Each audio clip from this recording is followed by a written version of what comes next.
And now, our choice for the most fascinating person of the year. Let's see, how do I introduce her?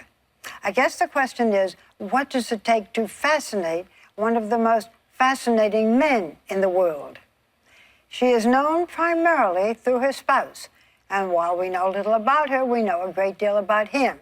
And he has fascinated many women, especially me. Amal Clooney, known now as Amal Clooney, is suddenly in that stratosphere that we reserve for the Jackie O's or the Princess Di's and Kate Middletons. That is, everything she does, says, or wears is officially fascinating.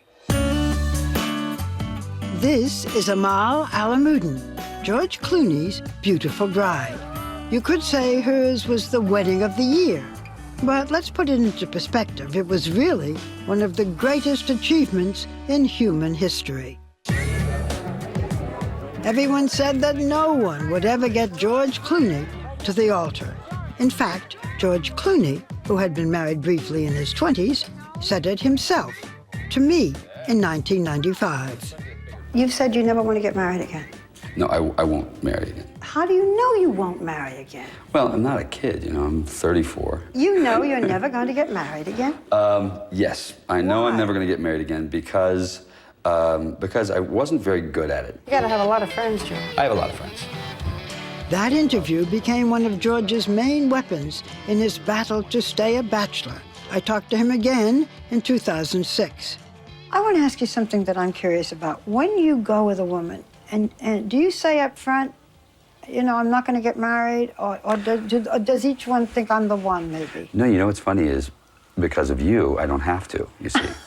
It's out there. Like climbers attempting Mount Everest, a bevy of beautiful women threw themselves at the unattainable and failed. There was Kimberly Russell, an actress, Celine Ballatran, a waitress, Lisa Snowden, a model, Sarah Larson, a cocktail waitress, Elisabetta Canales, a TV personality, and Stacy Keibler, a former cheerleader and professional wrestler. Amal is a little different. Like Clooney, she is passionately committed to human rights causes. Like Clooney, who has a father who is a journalist, she has a mother who's a journalist. And like Clooney, she is a star in her own world. Born into a prominent Lebanese family, she grew up in a London suburb, went to Oxford, got her law degree at NYU, and clerked for then federal judge Sonia Sotomayor.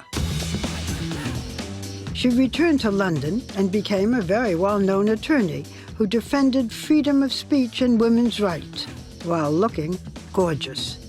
Her clients included Julian Assange and a prime minister of Ukraine. She advises the King of Bahrain and Kofi Annan. George and Amal met at a charity dinner in Italy. It was a perfect match. He is perfectly handsome and suave. No one wears a suit better or his fame more lightly. She also wears a suit incredibly well and is even more perfect when she speaks. Egypt is turning a corner in 2000. Well, obviously, it's a really emotional time. It's up to my husband which causes he chooses to support.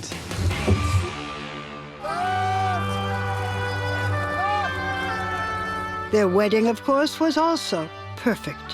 From the transportation to the post-wedding brunch outfit, to the wedding dress made by the late, great Oscar de la Renta, to her custom-made hat.